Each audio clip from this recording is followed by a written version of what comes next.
now more than ever, people need to go within and plug into that cellular memory, plug into divine source, detach as much as possible from the matrix. A lot of these people that have all these abilities, who have celestial star ancestry, they're operating not only throughout this cosmos, but in higher planes, and they're working against the Draco Empire. The photonic energy and the cosmic rays will activate our higher centers.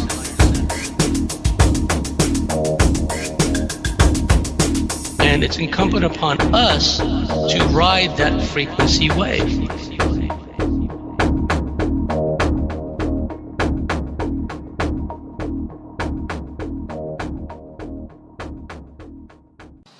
Hello again, everybody. This is James Bartley, and you're listening to Bartley's Commentaries on the Cosmic Wars. Today, in the first half, I will talk about what's been going on with the Cosmic Switchboard website. We've been making adjustments in order to provide better service, better sound. We've got new recording software. We've bought new microphones. We have had interference at a number of levels. There seems to be an AI component, but we're getting a handle on it, and we know that in the future we're going to be putting out more great information, and the quality of the sound will be much better. So thank you so much, our dear listeners, for bearing with us and letting us work through these teething problems and hanging in there with us. We really appreciate it, and we have loyalty to you. General Patton always talked about the importance of top-down loyalty, that the authoritarians always want people to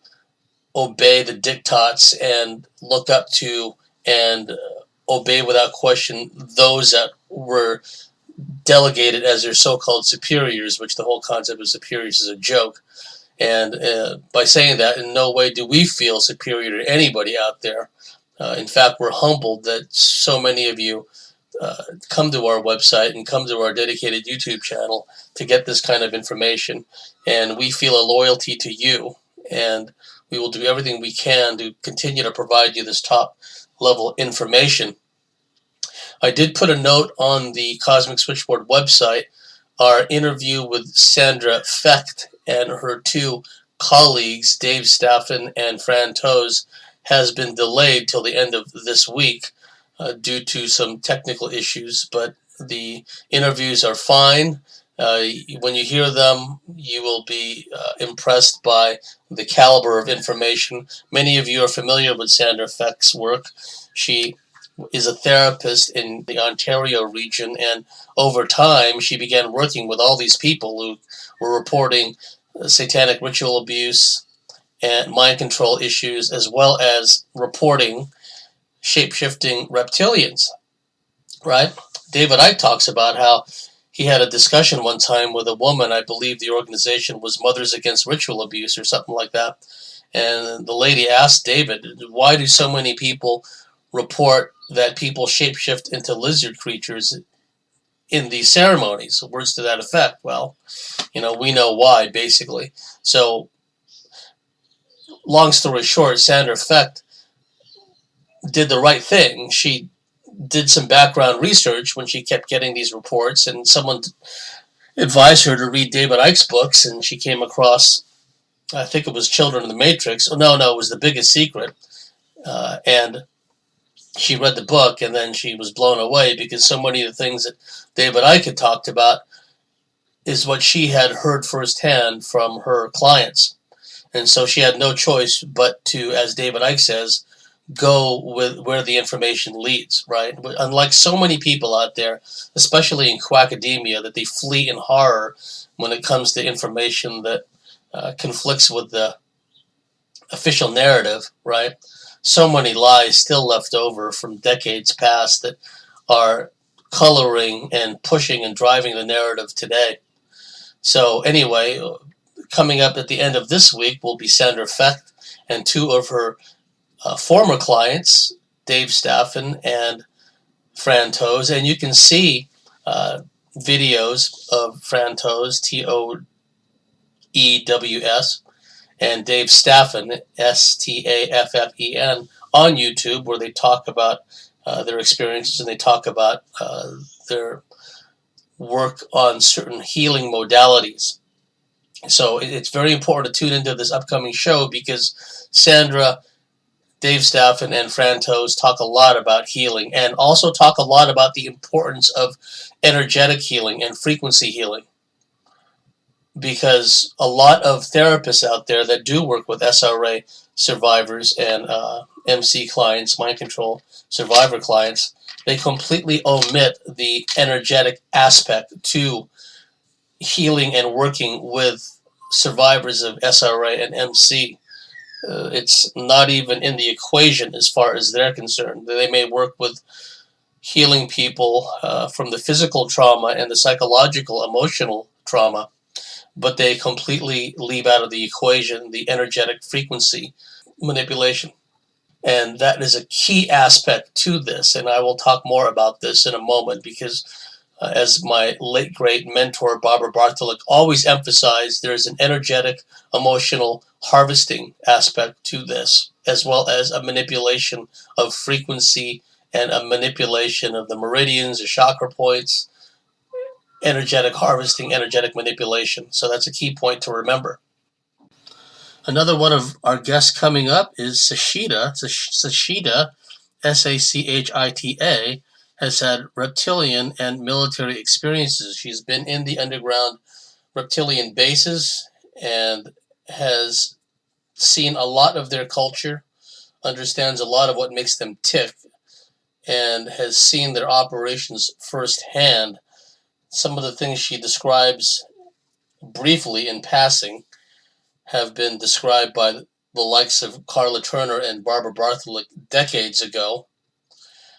There are some people out there that chirp and make all these chirping noises. Oh, Bartley, all he does is hang on to the coattails of these dead people, these dead women, Barbara Bartholic and Dr. Karla Turner. You know what? You guys are worthless and weak. If that's the best you can do, it's just, you're a joke.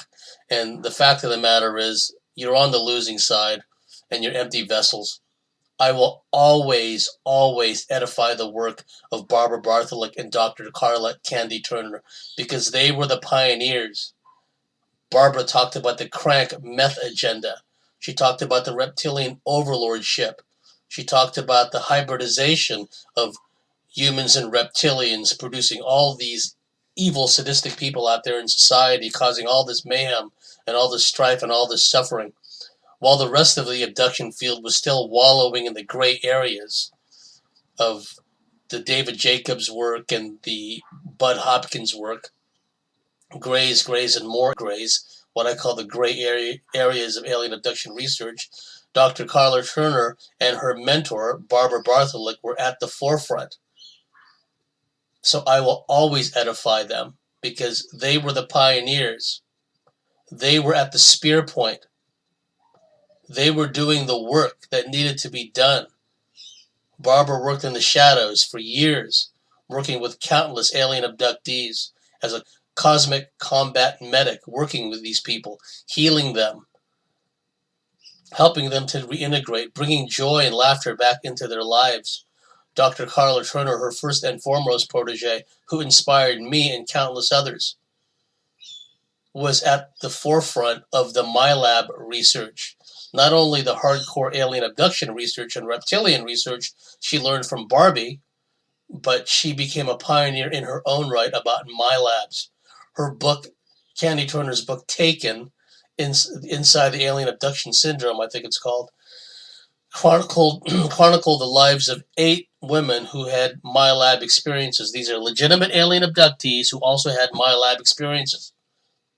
One of the women is from Puerto Rico, and if you want to get an idea of the kind of stuff that's still going on in Puerto Rico, listen to my interview with the great Puerto Rican investigator Jorge Martin Miranda.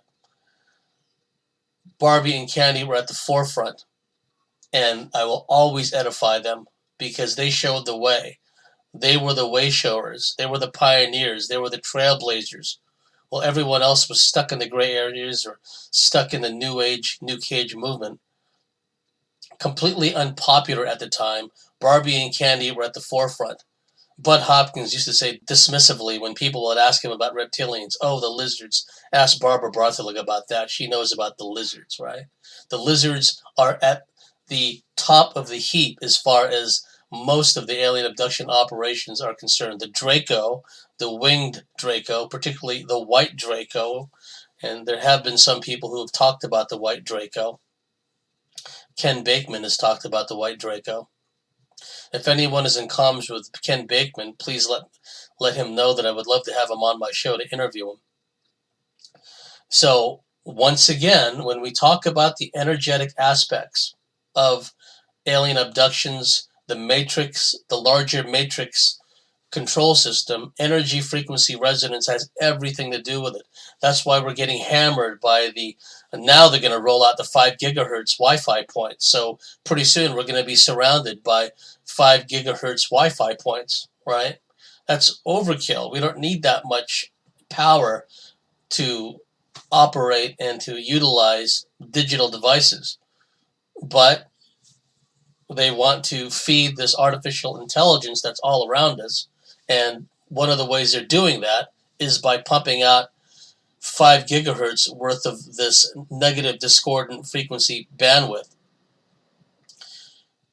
And as far as the whole concept of hosting and shapeshifting are concerned, long before people started talking about shapeshifting, long before it became a word in common usage, Barbara Bartholic was already working with people who shapeshifted right in front of her.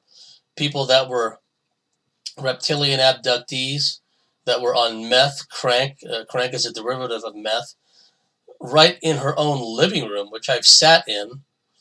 These people would shapeshift right before her eyes, and then this unearthly, deep, like hissy kind of voice would come out of these people and threaten all kinds of mayhem to Barbie.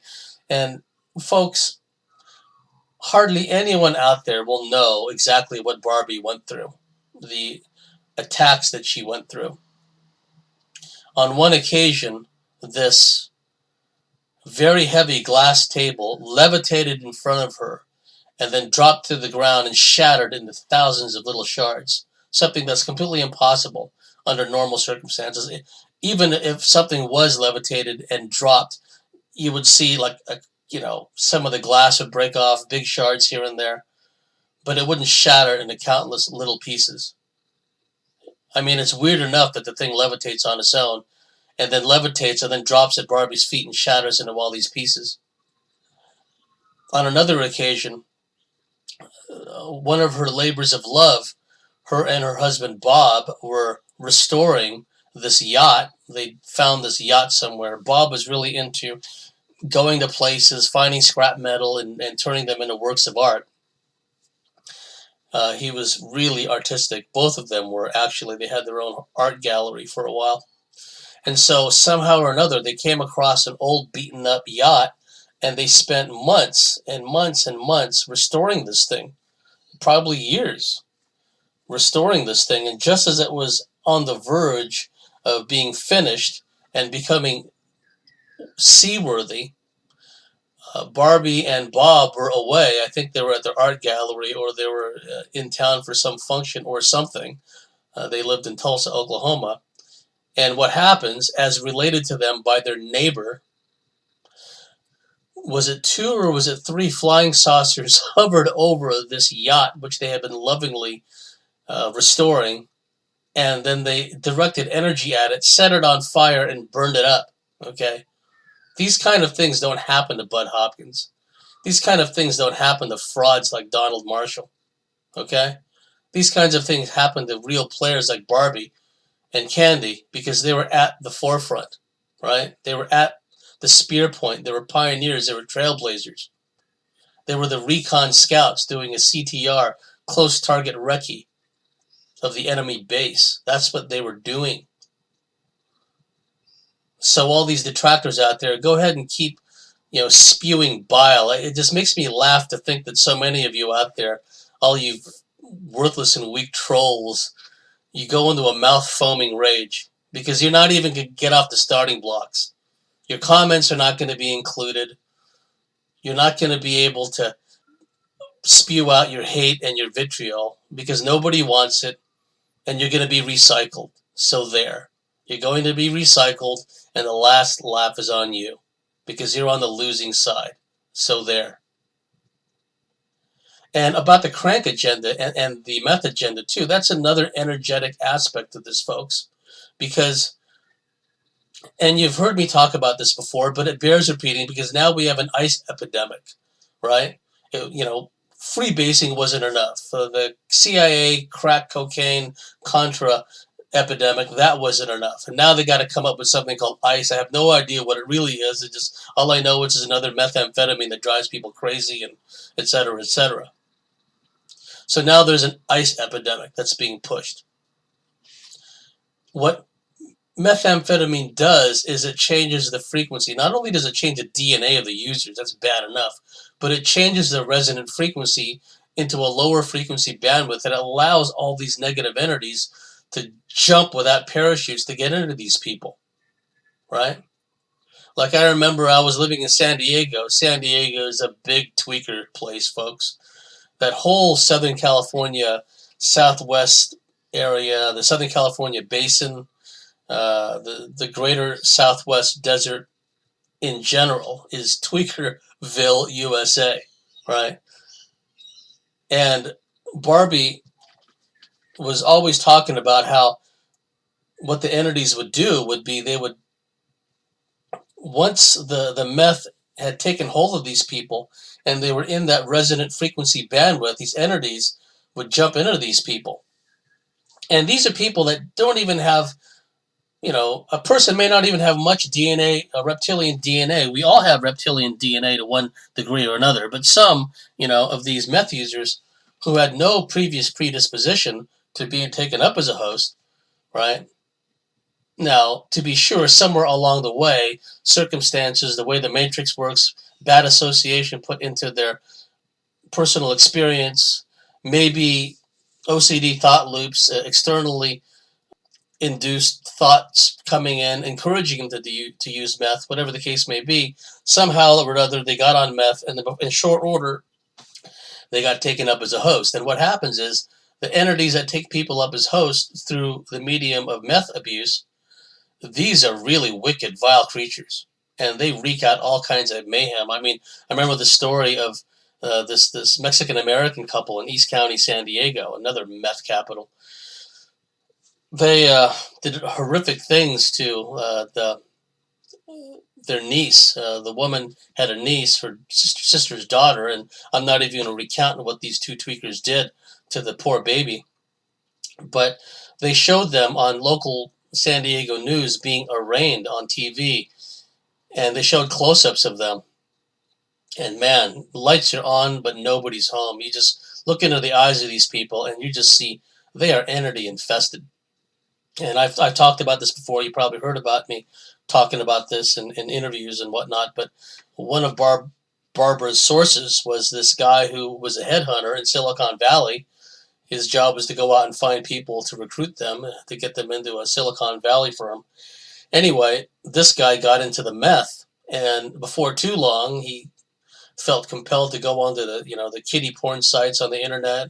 Before too long, the voices in her head was telling him to do these things, right? And then another guest, which you're going to be hearing from, Dr. Mesheril ManyFeathers, who I met at the Byron Bay Close Encounters Conference, but the only other hardcore researcher there, I might add. Anyway, most of the rest were fake light workers and New Age la-di-das. But anyway, I had the great good fortune of meeting Dr. Mesheril ManyFeathers, and she talked about how this whole energetic thing was a key component to it as well. She would find these people that were all hosty, and they had thoroughly infiltrated the elements of the New Age community she worked in, and she could see them because she had a third eye vision, and she'd see that these people in front of her talking about these love and light kind of things. She can see they were hosted by Dracos and reptilians, right? That's the irony of all this. And so, yeah, tune into that lecture too, that interview rather, because that's coming up. But getting back to Barbara Bartholic, she and Karla Turner confronted these issues head on. This is energetic matrix type stuff. This is what we're dealing with. And again, the commonality, Sandra Fecht, Mesheril ManyFeathers, another guest coming up on the podcast, on the Switch, as we call it for short. They emphasize the energetic aspect to this. Some of my previous guests, Naomi Swan, please listen to her interview, talks about the importance of clearing the energetic space around the physical heart and the heart center because it's blocked traumatic energy that needs to be removed safely to create more space for organic source to move back in, right? So we're emphasizing the energetic aspect to all this. If we want to break out of this matrix prison, we have to recognize the environment we're in, this electromagnetic soup that is all around us, that's altering our frequency, that's altering our DNA. And, yet again, Barbie was at the forefront of that. And one of my other guests, Sashida, who I mentioned earlier, I didn't complete that thought. Forgive me for jumping around.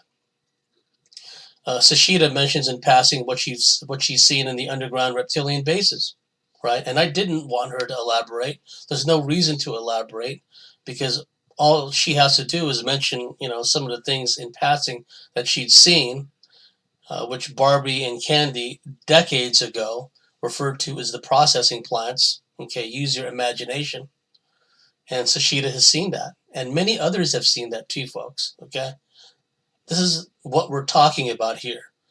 The craft of intelligence is the art of determining the intentions and capabilities of an enemy or a potential enemy, right? Now, to be sure, the reptilians don't see us as enemies. They see us as chattel. They see us as livestock, right? We haven't, I guess, earned the exalted status of enemy yet, although many of the people out there, and some of you listening right now, some of my friends on the internet in, cyberspace, they have been marked as enemies. They have been marked as enemies because of the latent potential threat they pose to the reptilian Draco overlordship. And with good reason that they have fear for these people, because that's what it amounts to. The reptilians and the Draco are the most fear-based entities in existence because they simply are unwilling to roll with the changes. They're so R-complex, they just want to continue doing the same parasitic thing over and over and over until the end of time. But time waits for no man, woman, or entity. These Draco and Reps, for once, at least since the last 30,000 years, are behind the 8 ball, as I've said before. Oh, let me be one of the first to say, now that we're on the topic of reptilians, and lots of friends of mine have talked about how some of these hosty, evil reptilian human hybrids that are the plantation managers for this planet, how they may be off the karmic wheel, how they just do all this evil and then they just get reincarnated into another body prepared for them that's reptilian Draco hybrid bloodline, and then they wind up becoming another evil person. And even if they're not in a position of power and influence, they still wind up being narcissistic bung munch, ruining the life of somebody, children, spouses, partners, whatever the case may be. So in honor, or rather not in honor, how about on the occasion of the demise of David Rockefeller, he finally carked it. I guess the 7th heart transplant just didn't work. The human heart rejected his lizard ass, right? So let me say, on the occasion of David Lizard Rockefeller finally carking it, remember he was the scion of the Rockefeller Standard Oil conglomerate. I mean, you'll pull into an intersection in America and all 4 service stations, gas stations on each corner is basically a Rockefeller-owned gas station, right? And then on top of that, he created his family created the tax-exempt foundations because the government went after him for his family for building the so-called trust, i.e. cartels. So what they did was they seemingly diffused a lot of their wealth, scattered it all around, and created all these tax-exempt foundations, which they used to provide grants, and that they basically created the modern medical mafia. They basically created the modern educational system, etc., etc. David Rockefeller himself created the Council on Foreign Relations, played a key role in the creation of the Trilateral Commission, along with Brzezinski. Anyway, on the occasion of David Rockefeller's passing, let me be the first to say, goodbye, dull care. Goodbye, dull care. Okay, now back to business. I'm going to be making an effort to get more and more people involved, people that you may not have heard their stories before. Up till now, they have been kind of working in the shadows, under the radar, and I've left the door open for them to be able to put out information at any level they're comfortable with, under a pseudonym, writing an article, doing like a soundbite blurb where they talk for a few or several minutes, and then I can intersperse that with a commentary or uh, something along those lines, or a fully fledged interview. Some of you got a taste of that this past week with Carol, who is a dear friend of mine, and we will have Carol back again if she feels so inclined, this time for an entire 2 hours.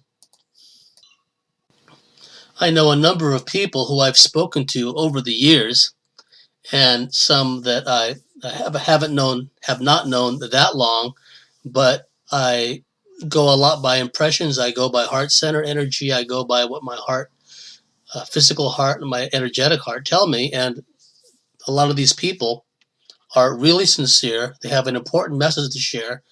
They're coming from a heart-centered perspective, which is key, because when one is heart-centered, that means they're connected to organic source. That means that, for example, their egos cannot be activated because they know that the ego is there just to help them to basically interface with this reality that we live in, as George Kavasilis points out, but that they cannot have their egos activated to turn into an out of whack ego, which further embeds people into the matrix simulation and further into the frequency bandwidth of the control system.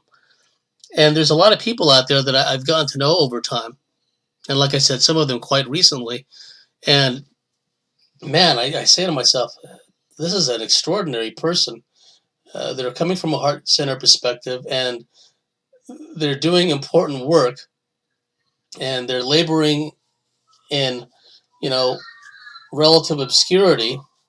And like so many of us that have been on this journey, we find ourselves doing all kinds of work, and at times it seems like we get no reward, we get no recognition. When we're not in this for recognition, but it's good to be recognized by your peers. It's good to know that our efforts are not in vain, and that there are people that are truly appreciative of what we are doing.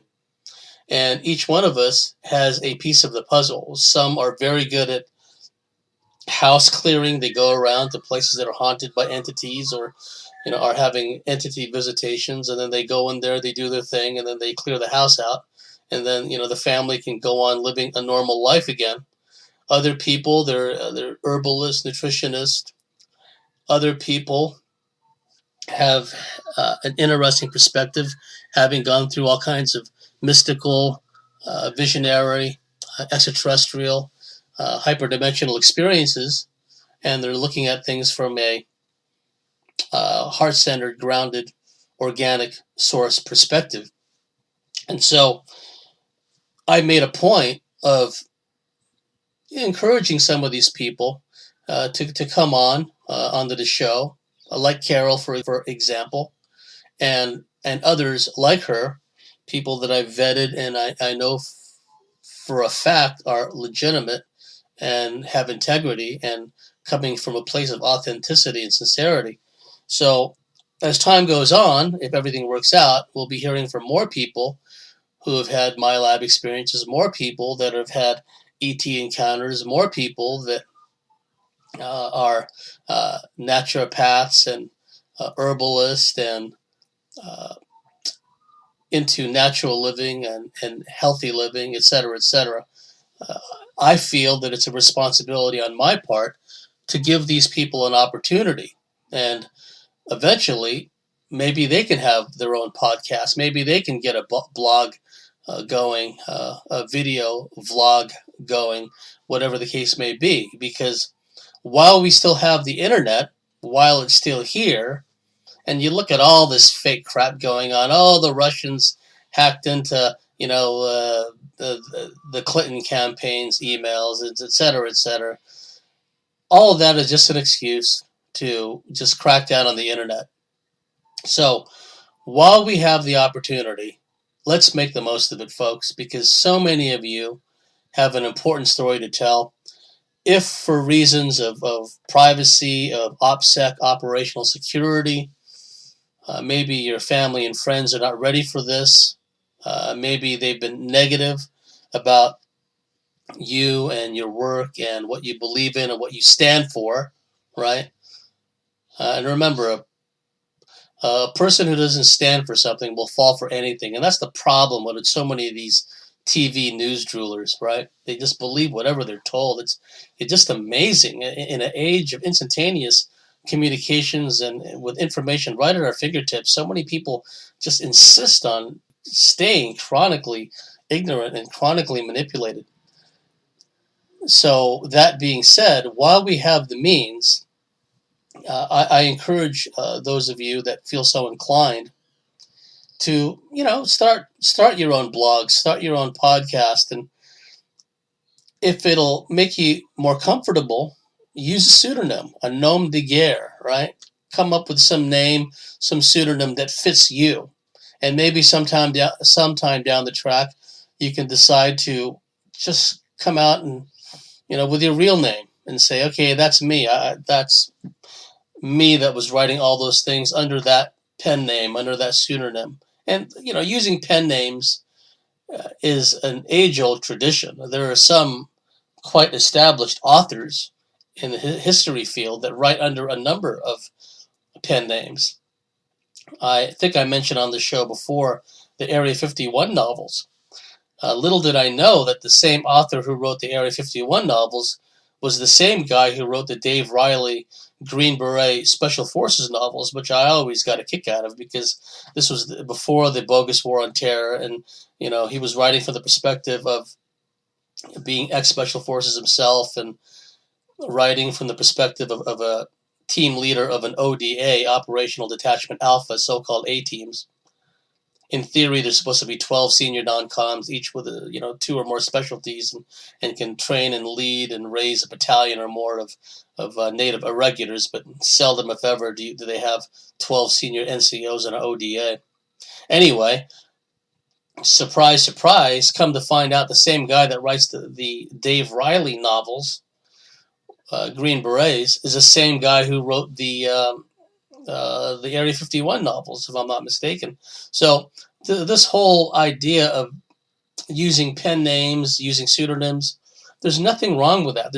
There's nothing inauthentic about that. So if that's what you need to do to be comfortable and to be able to get certain information out, by all means do it. Here's why. Because those of you that are considering doing this, you will be able to reach, you will be able to inspire, you will be able to heal and help to reintegrate people that I never will be able to, because you're you. And you have a way, a unique gift, a unique skill set, a unique energetic vibe that just happens to resonate with others that I may not be able to reach and otherwise resonate with. So I believe the more the merrier. I believe that if you're coming from an authentic place, if you believe in authenticity, you're standing in your own truth and your own power, by all means, start writing a blog. And it starts with the basics. Start journaling. if you haven't already done so. Folks, when you look back at the journal entries you've written, if you've been having the kind of experiences myself and my colleagues have, and you go back to journal entries you wrote years ago, those journal entries will speak to you. They will tell you a story. You may have written down a fragmented dream that didn't really make sense at the time. You just wrote it down early in the morning, sleep still in your eyes, in a shaky hand, barely legible, but you scrawled out, a few sentences, maybe a paragraph, before you lost the dream entirely. And then years later, you're flipping through a journal, you're looking for something else, maybe you're looking for a phone number or something, and then you come across that journal entry, and then you read it, and it's like, wow, it's like a light goes on, and then, with the benefit of hindsight and a lot of water under the bridge and a lot of experiences, realizations, and perceptual changes since then, since you wrote that journal entry, man, it really makes sense now. So those of you that have stopped journaling for whatever reason, go back and read your journal entries, and you'll also get a good idea, because the journal entries, they're like guideposts. They're like signs along the way. They give you an idea. With the benefit of hindsight, we are stuck in this flat field linear time effect, for the time being. I know some of you out there are jumping timelines and are time jumpers. That's a whole nother story, and it should be the subject of a whole nother topic of these commentaries. If I can get one or more of my friends that have these time jumping alternate reality timeline experiences, that'll be an interesting conversation. But as far as just this timeline is concerned, and taking into account the Mandela effect, all this other stuff, I just had another Mandela effect the other day, which I'll get into in a moment since we're on the subject. But your journals will serve as guideposts, signs along the way. You will look at them and say, wow, it's like, how my thinking has changed so much in this regard, how much my perceptions have shifted in that regard, how much I've grown, right? How much I still need work in this, that, or the other aspect of my life. Controlling emotions, controlling feelings, getting a handle on our energy and, the connection between our ego-mind interface and our physical body and what our physical body tells us.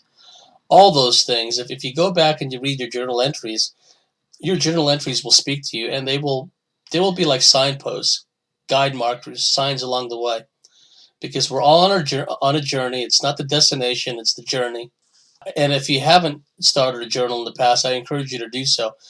Now, it helps. I have close friends and colleagues, and I share dreams with my partner constantly. Oh, what did you dream about last night? I dreamed about this. Oh, I don't really remember my dreams, right? But it helps to be able to bounce this stuff off back and forth with others. I think I mentioned this before in one of my previous podcasts or commentaries or interviews I'd given to other podcasters. But me, Eve Lorgan, a few of the old dragon slayers from the old days, Cassie. Cassie is a dear friend, milab from Texas. Very soft-spoken, but, very strong-willed, like so many Texas gals are. And we used to share dreams all the time, because in these dreams would be experiences, interdimensional experiences, astral dreamscape experiences, stage-managed dream experiences, reptilian and other entity intrusion experiences, milab experiences. And sometimes some of these milab experiences would be shared milab experiences, where like I would share, yeah, I had this dream I was in a facility, saw medical personnel, and then someone else would chime in these group emails we would do, other milabs, and they would say, you know what, I had the same dream, except I didn't see you there. I remember this, and that would trigger remembering me. Yeah, I remember seeing something like that. I remember feeling something like that. A lot of it has to do with impressions and feelings. And that's why they work so hard to cut us off from what our body's energetic body signature and the different layers of the energy fields around us, how we're we're made to disconnect and detach from all that and just get permanently in our headspace. So we don't feel what our body tells us. We don't feel what our heart center tells us. We don't feel energetically when we're reading someone's account of a dream they had the night before. Here's that Mandela effect that I went through recently. Some of you heard my recent commentary about the Task Force 160 in the Grenada invasion. There's specialist Army helicopter pilots that fly the Black Hawk helicopters that fly around so-called Tier 1 Special Forces, Delta Force, DevGru, so-called SEAL Team 6 is the Hollywood name. And how Task Force 160 was created as a direct result of the disaster when the Americans tried to rescue the hostages in Iran. They had Marine pilots flying in helicopters that were not suited for long-distance, low-level, nap-of-the-earth flying with night vision goggles and advanced avionics and advanced navigation systems. And Delta Force said, we're never going to fly with any other pilots, helicopter pilots, that don't know what they're doing, that don't have the can-do special forces mindset and don't have the right equipment, the right helicopters. So out of that, they created Task Force 160, based out of Fort Campbell, Kentucky, flying Black Hawk helicopters.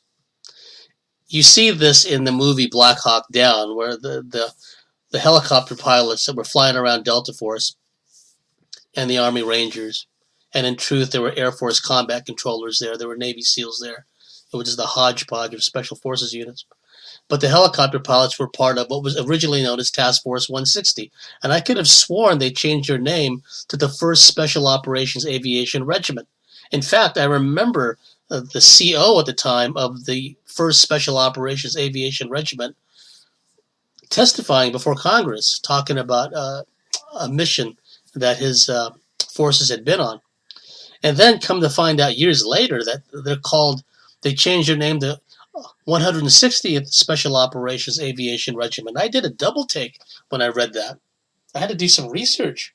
I thought, okay, maybe there was a transitional phase. Maybe they started off being called Task Force 160, and then 1st Special Operations Aviation Regiment, then 160th Special Operations Aviation Regiment. But nowhere in the record can I find reference to the 1st Special Operations Aviation Regiment, 1st SOAR, SOAR, based out of Fort Campbell, Kentucky. And so that to me is a Mandela moment, because I could have swore they were called 1st SOAR. So if anyone out there in the Spec Ops community, anyone out there that researches this stuff the way I do, military, special ops, black ops, etc., if you have any information about that, please let me know, because it's irritating me. It's kind of like when I talked about my other Mandela effect moment with The Who in the 1982 tour. Oh, by the way, I talked with an old mate of mine from back in those days, and me and this guy used to plan our attendance at concerts, like military operations. We would show up to these big outdoor open-air stadium shows the day on the greens in Oakland Stadium. We'd get there the night before at midnight, and we would plan the whole thing out like a military operation. Anyway, I asked him to dig up his old photos from that Who concert, Saturday, October 23rd, 1982. I'll be interested to see if A, he still has the photos, B, if he's got the photos, what the Who were dressed like, because I remember what they were dressed like. Because if the set list has changed, if certain songs which I know they played are not on any of the recordings that I could find on YouTube, which come from that tour, I'd be interested to know if their appearance has changed too, insofar as their clothing is concerned. Anywho, Mandela effect moment indeed. Now, in the time I've got left in this first segment, and in the second segment, I'm going to talk a lot about kind of a rarity for me. I mean, in private discussions with people that I know are milabs, I have no qualms about sharing some of my milab experiences.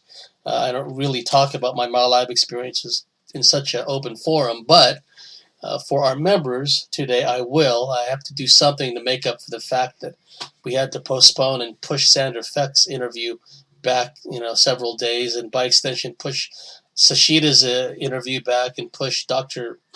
Mesheril ManyFeathers' interview back. So, in lieu of that, myself and my colleague, Dean, next week we're going to have a discussion. It should be a very interesting one. We've been brainstorming some of the subject matter. And today I will be talking about some of my milab experiences, my perceptions, my impressions, my memories, however fragmented, my dreams, however detailed or fragmented. I'll be talking more about that in the second half. Okay, now, in the time I have left in this first segment, I'm going to talk about a issue that's been raised by one of our dear listeners. I always, or oftentimes anyway, ask colleagues, friends, listeners, people whose insight and understanding of all this I value and respect, right? Because it is an interactive process we're going through. It's not, us here at the Cosmic Switchboard, we're a bunch of big shots, and then there's everybody else, and, we're the clearinghouse of, all things, we're all knowing and all wise. No, we're not like that at all. We've had enough of that. We're changing that paradigm. Many times I've gone to a conference and a lecture, and some of these speakers are just so aloof and so detached and see themselves as so superior to the people who pay to sit and attend their lectures and pay all kinds of money for their workshops and their seminars. So we've never seen ourselves as being above and apart from our listeners, because we believe in the concept of unity, that we're all one. And so every once in a while, I'll ask friends, colleagues, listeners, what should I talk about in these commentaries? Because it's not only what's important to us here at the Switch, it's important to you, the listeners. What's important to you? What do you want to hear about? What is it that you would like more insight or at least another perspective on? Because again, I'm not all-knowing, all-wise, omniscient. I'm just like any of you, right? So here's what one of my dear listeners sent me. We know that things are rapidly changing in the world, and the ripple effects will affect many of us. One topic you might touch on is what we as ordinary people can do to prepare for and survive the negative events that may occur, be they societal, environmental, or otherworldly. Let me read that again. We know that things are rapidly changing in the world, and the ripple effects will affect many of us. One topic you might touch on is what we as ordinary people can do to prepare for and survive the negative events that may occur, be they societal, environmental, or otherworldly. That is a very good question. It's always good to look at what the powers that be, or what the powers that want to be, are up to and are planning for, the contingencies they are planning for.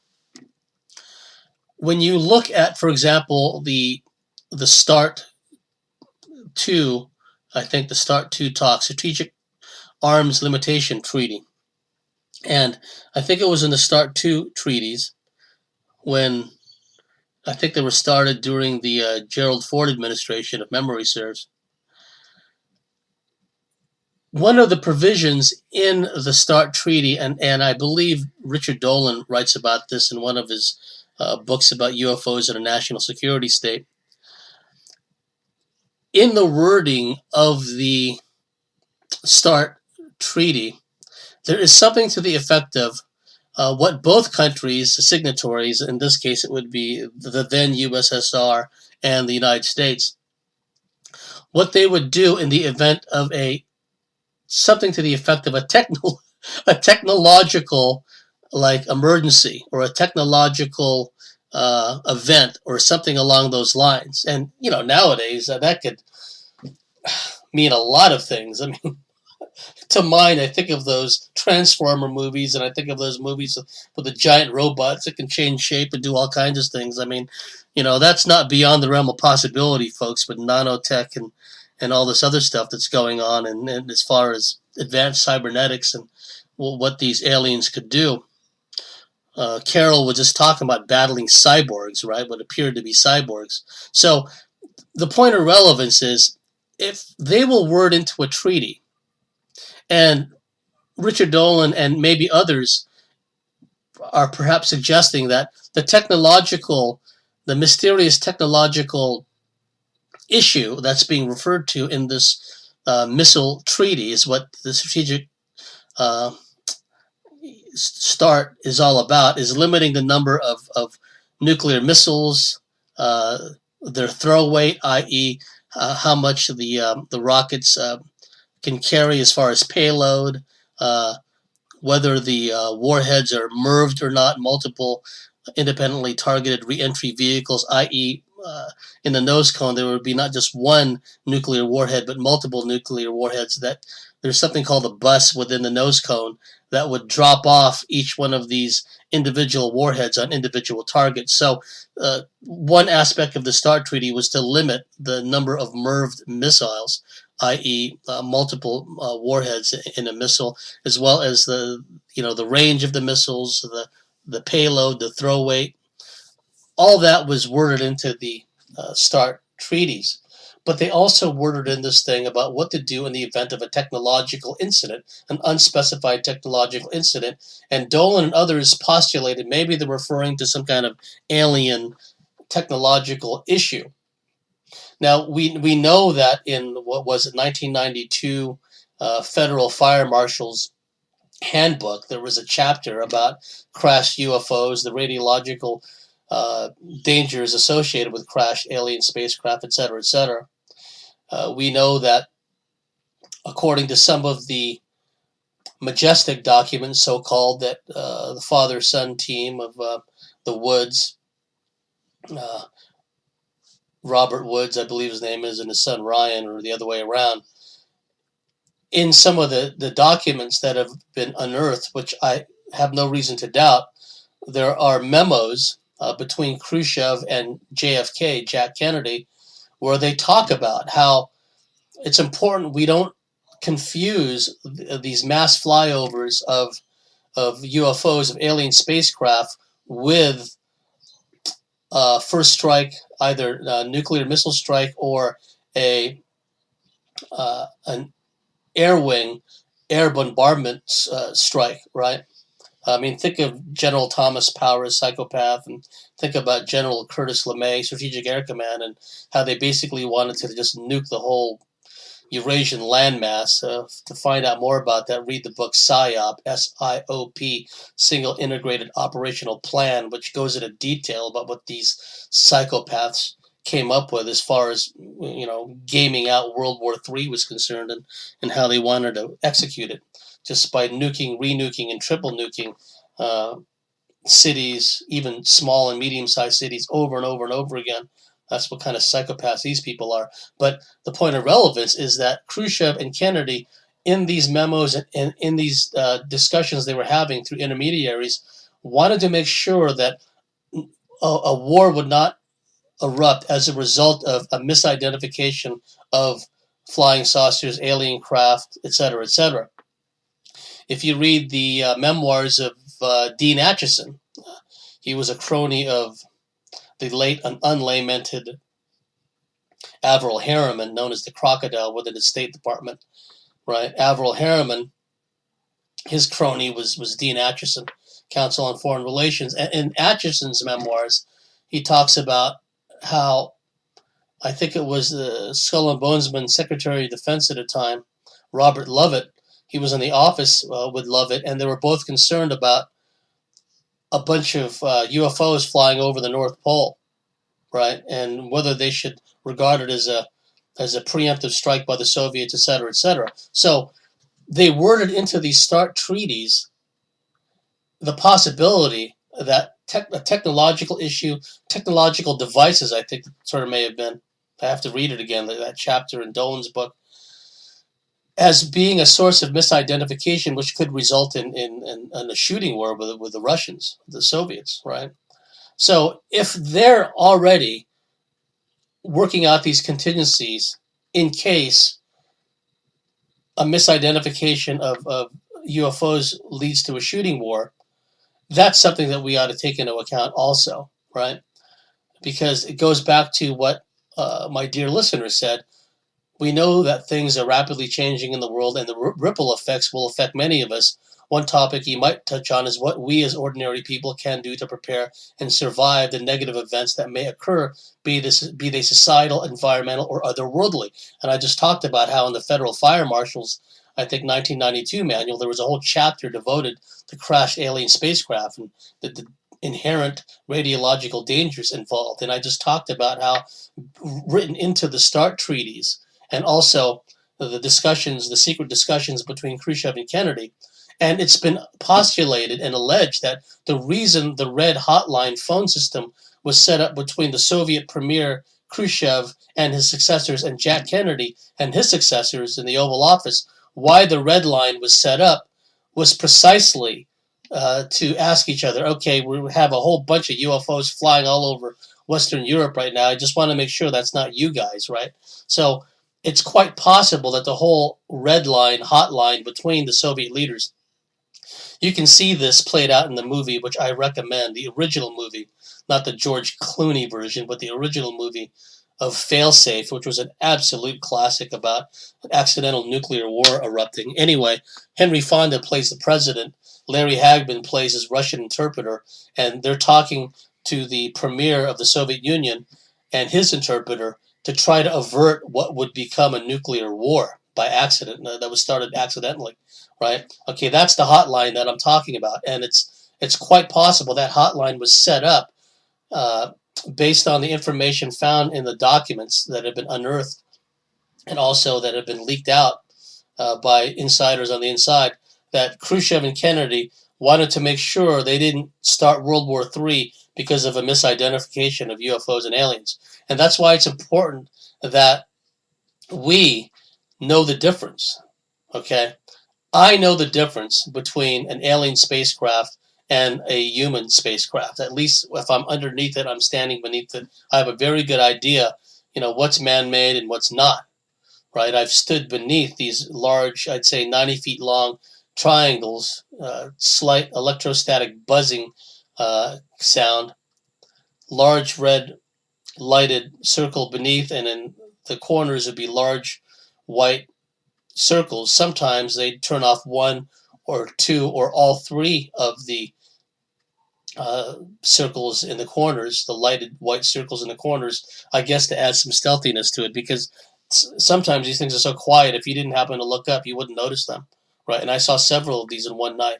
And those, I'm convinced, happen to be man-made human ones. That's not to say that all triangular-shaped craft of any size, especially the large ones, the really large ones, are all man-made. No, I'm not saying that. I believe that a lot of the triangular craft, the very large ones, are alien craft, and even some of the smaller ones. But the triangular craft seems to be a commonality as far as these spacefaring, interdimensional, time-hopping civilizations. It's just they happen to like the triangular shape, just as they happen to like the saucer shape. More than one civilization, many civilizations like the saucer-shaped craft. So it's a knee-jerk assumption on the part of these pushing that meme that all triangular-shaped craft are man-made. I'm just pointing out that I stood beneath a man-made triangular craft, and I know the difference, right? I've seen a number of them in the Santa Clara Valley, San Jose, and I've seen a number of them in San Diego. So that's an example of being able to differentiate. Another thing about the otherworldly aspect, which my listener has an interest in knowing about, is that I'm one of those milabs who have been abducted and was presented with fake aliens, right? Me and this gal, she was cleared down in Houston, Texas. She's since passed away, sadly. And she was being trained by her military handlers, one of which was a human military officer, seemingly human military officer who can shapeshift into a reptilian military officer. And she was being trained in hostage rescue scenarios, storming airplanes and rescuing hostages or killing X-rays, i.e. terrorists, right? Tangos. And she would be trained in the art of room clearing, in the art of taking down jetliners that have been hijacked, presumably hijacked. I mean, we don't really know why she was being trained to storm these these airliners, because of all this staged hijacking that had gone on over the years. Some of them were real, but a lot of them were false flags also. Remember, all that stuff is a commonality. You have to think about 9/11.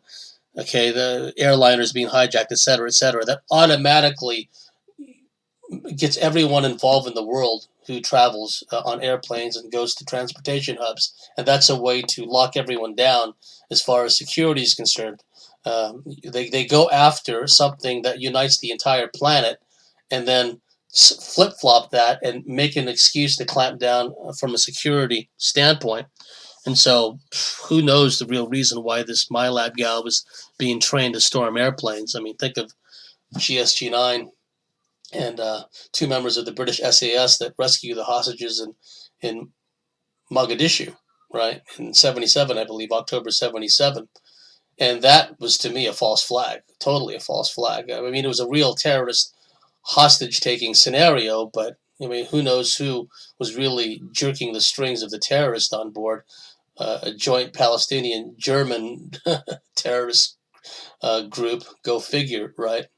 Anyway, I was with this gal in this milab scenario. We were in a courtyard that was simulated to look like the courtyard of the two-story apartment complex I lived in.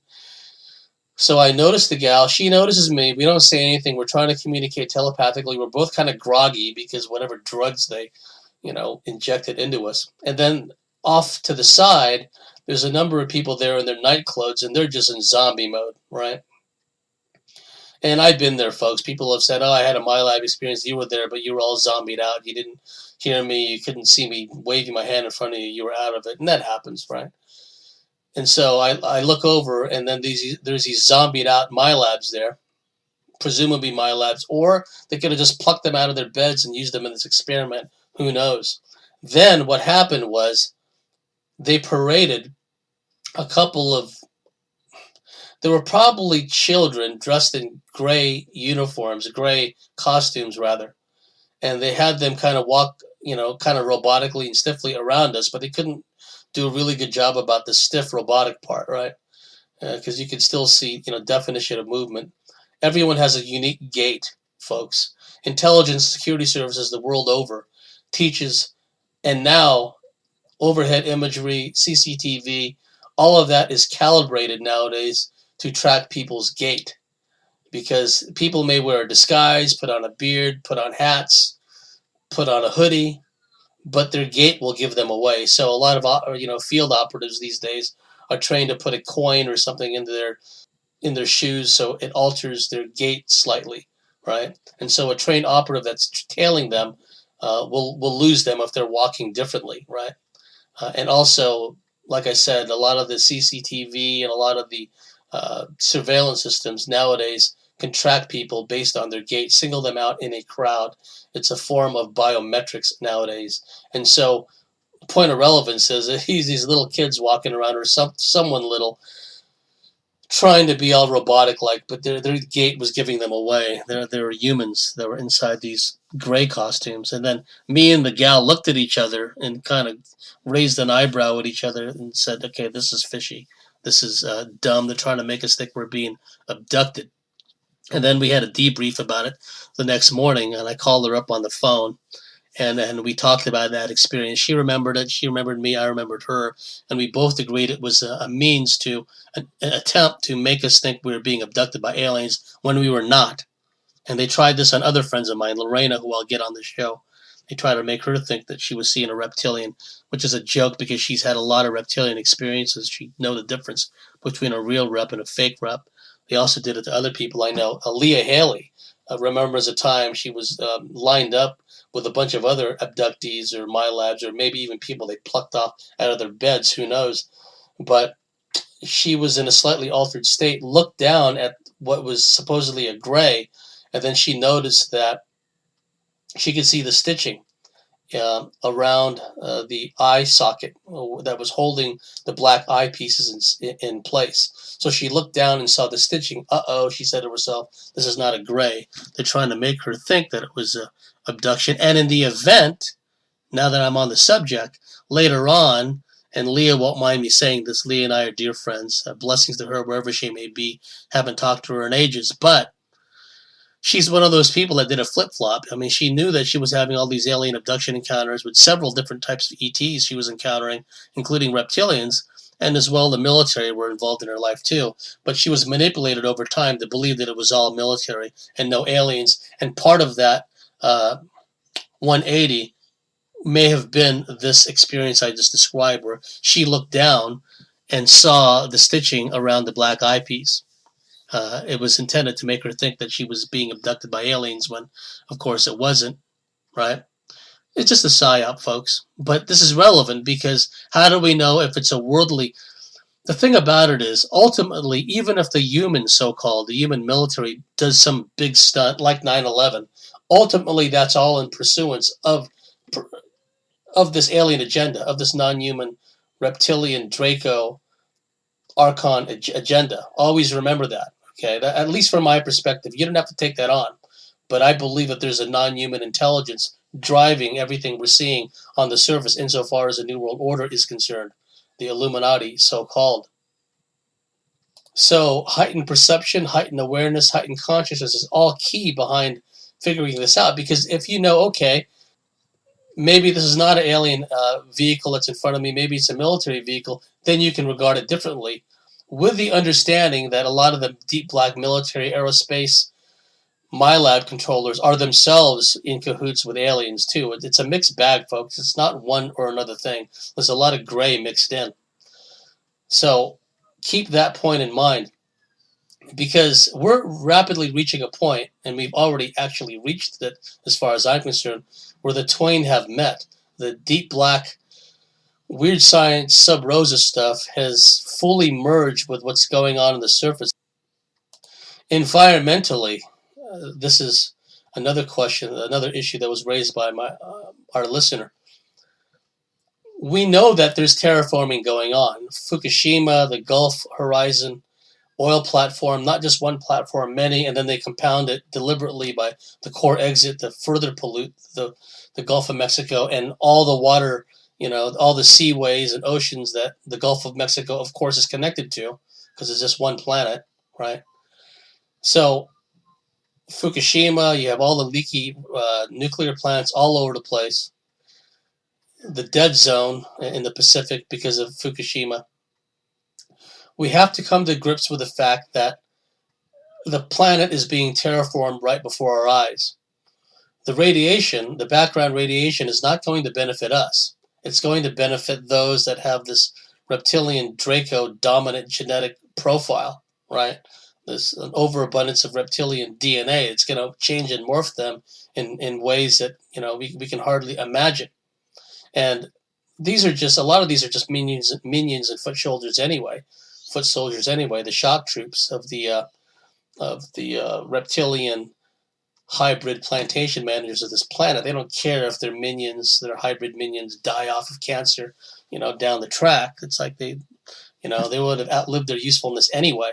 But if the radiation can engender certain changes within large swaths of the population, many of whom have a higher than normal reptilian DNA count, let's say, if you will, like a blood count, white cell count, reptilian DNA count, well, that only benefits the reptilian agenda. So what we need to do is buff ourselves, strengthen ourselves, iodine. If we can get good natural sources of iodine, right, that will protect our hypothalamus, our thyroid gland, especially our thyroid gland, and prevent us from getting radiation sickness, prevent us from absorbing too many like beta emitters and whatnot that will radically sicken us and alter our DNA, etc., etc.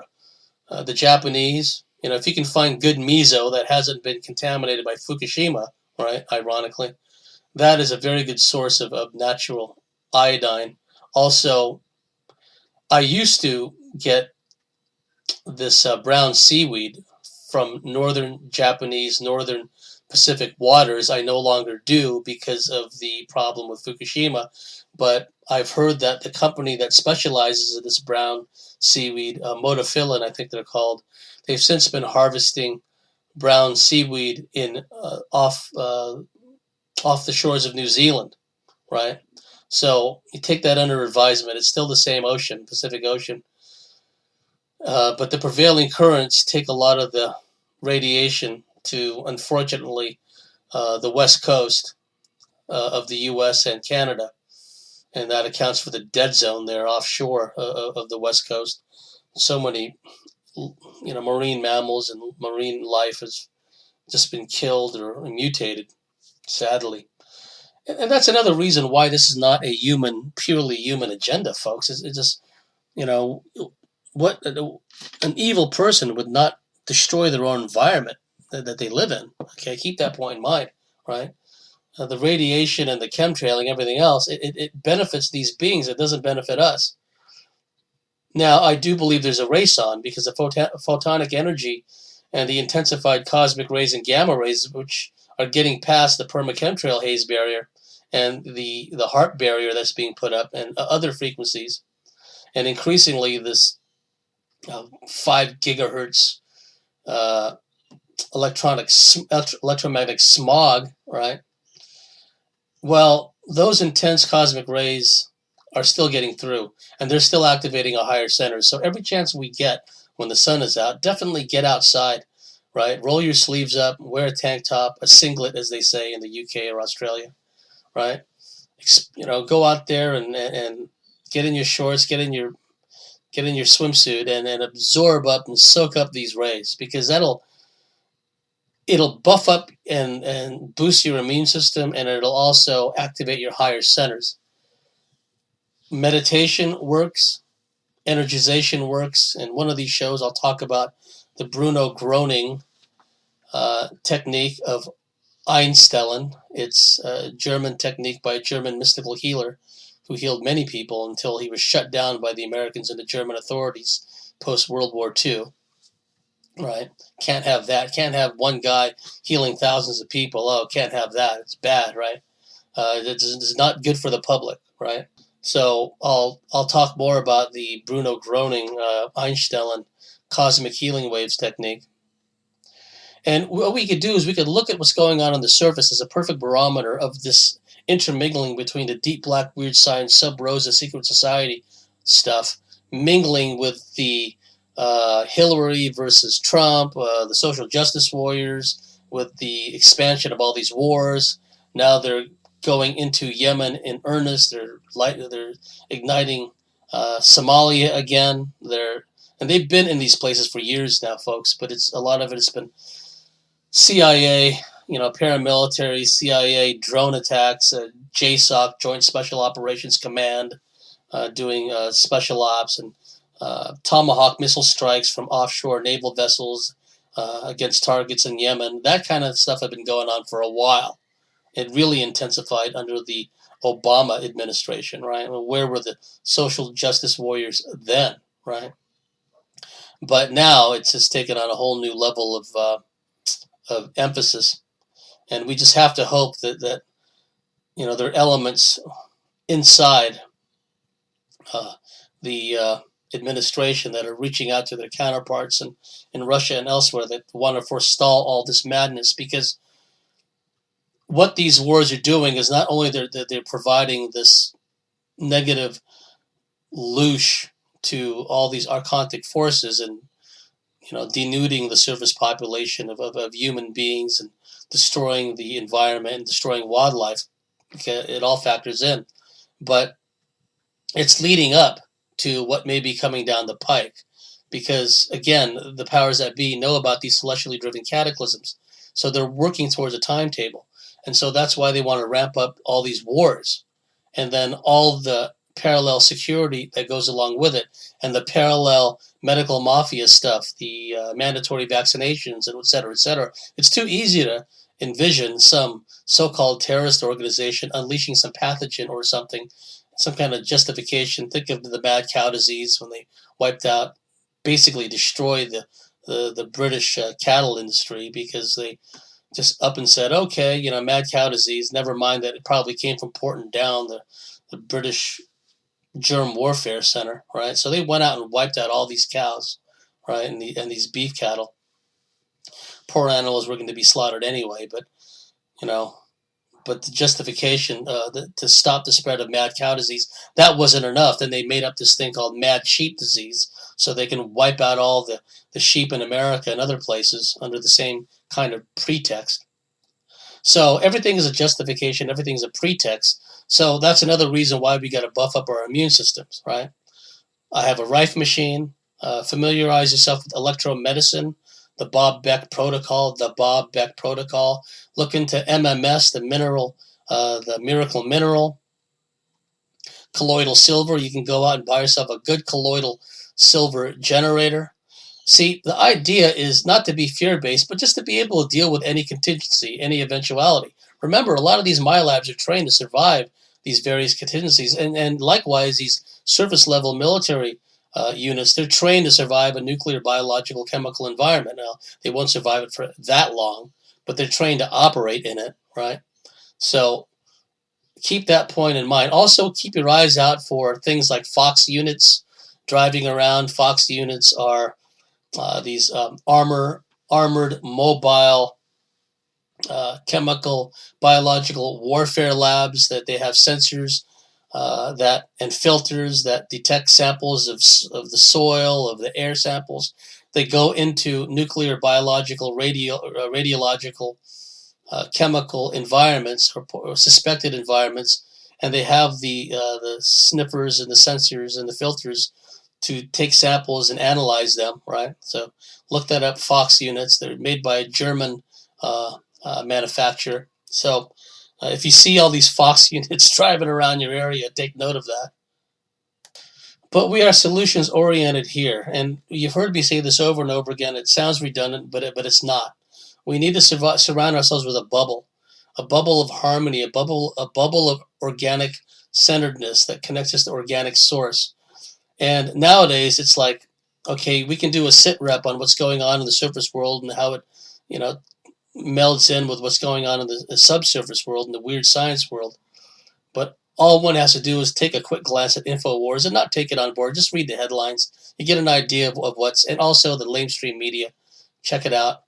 Just look at the headlines. Don't take it all on board. You don't have to read the articles because it has an energetic signature all its own anyway, which is designed to manipulate with your energy fields. We were talking earlier about energy manipulation and bodily energetic manipulation. Create this bubble around yourself. So all this stuff is like water off a duck's back. And, we got to become self-sufficient in all things. We need to network with just the right people. And we have to learn to let go, folks, because some of those people you still regard as close family and friends, when the heat is on, they'll be the first to denounce you to the authorities if there's like forced confiscation, if the emergency orders are enacted, executive orders, and they start confiscating, food and weapons and vehicles and everything else. Some of these people you call family and friends, they're going to be the first to, inform on you because they want to be patted on the head and they want to be, given like a meal ready to eat or something, right? They want to be rewarded. And so they'll be the first to turn snitch. So now more than ever, make sure that the people around you are people that you trust, the people you want standing in the shield wall with you, people that you want in the trenches with you, right? Because we're just getting started. Well, this is the march. We're on the march. Once we get there, once things, there's a little more clarity, then we can say, okay, well, I'll revert to all these contingency plans, plan A, plan B, plan C, right? And I encourage you to do that. Put yourself in the best possible position geographically, emotionally, spiritually, energetically. Make sure that you associate with the right people, too. That's important. And network with the right people. And don't get pulled into all these Facebook wars and whatnot, and these text wars and these internet wars and all that stuff. Leave that for others. Yeah. One thing that has to be understood is, and this was pointed out to me by a few friends, and I'll leave this segment with this point, and then I'll do the segment about my milab experiences. We have to start looking at this, all of this, from a higher dimensional perspective. Yes, recognize the persecution, the oppression, the tyranny, the injustice, but don't take it on board. You're an operator. You're here for a reason. Okay? You didn't take on this assignment because it was going to be easy. And there may have been a lot of volunteers, may not have been a lot of volunteers. But for whatever reason, you decided, and your oversoul decided, and the spiritual powers of the benevolent sort in multiple higher planes of existence thought you were made of, quote, the right stuff. And that's why you're here. So we must start looking at all this from a higher dimensional perspective. There are people out there, Mesheril was talking about this in the interview I did with her, that keep putting up pictures of like animals being, mutilated, of children being harmed. It's okay to be aware of this stuff. But when you keep putting out pictures, or someone keeps putting out pictures of animal cruelty, of this, that, and the other, it's such a low, dense, negative vibe, right? That's not looking at it from a higher dimensional perspective. Yes, pedophilia goes on all over the place. Yes, definitely, every once in a while, post on Facebook, just reminding people that this is what's going on, right? But don't make it a constant stream of negativity, not just about pedophilia, about anything else. Mix it up. Put like joyful videos, put like happy videos, put jokes up, put funny animal videos, things that people are criticized for. Oh, you people, you're part of the matrix because you put out funny videos, and you put out comedy videos, and you put out videos of animals. No, to heck with all that. Put up things that'll lift the vibe of your news feed, right? Remember, your news feed is an extension of you. We don't want it to be an extension of the AI. We want it to be an organic extension of us. And so we don't want to give people the impression that all we do is dwell on negative things. That gives them the impression that we just wallow in a pity party, and that we're defeatist and we're pessimists, and that we feel that there's absolutely no hope. Actually, quite the opposite is true. People with a higher dimensional perspective know that we are finally starting to turn the tables. The energetic shift, the tide is turned in our favor. Finally. Anyhow, that's the end of the first segment, and we'll be seeing you at the top of the next hour, where I'll be talking about my milab experiences. So you've been listening to the first segment of Bartley's Commentaries on the Cosmic Wars, and stay tuned for the next segment, dear members.